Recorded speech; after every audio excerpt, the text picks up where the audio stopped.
بسم الله الرحمن الرحيم.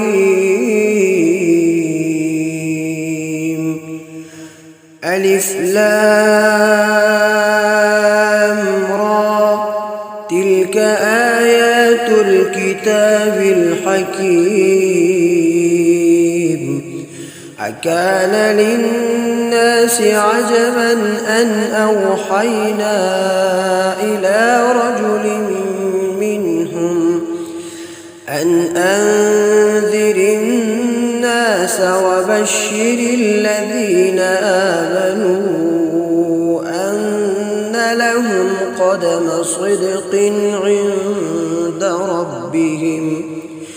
قال الكافرون إن هذا لساحر مبين.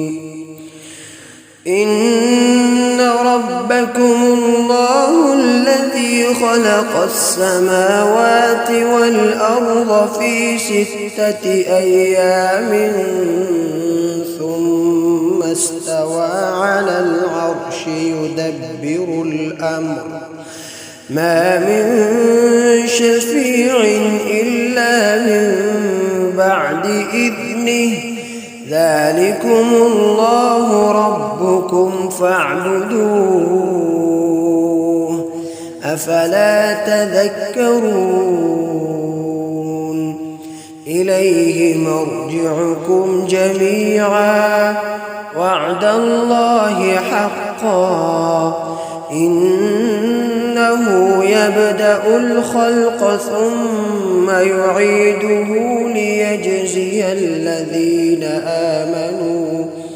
ليجزي الذين آمنوا وعملوا الصالحات بالقسط، والذين كفروا لهم شراب من حميم وعذاب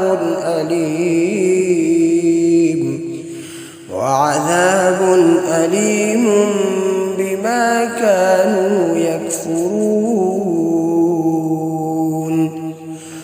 هو الذي جعل الشمس ضياء والقمر نورا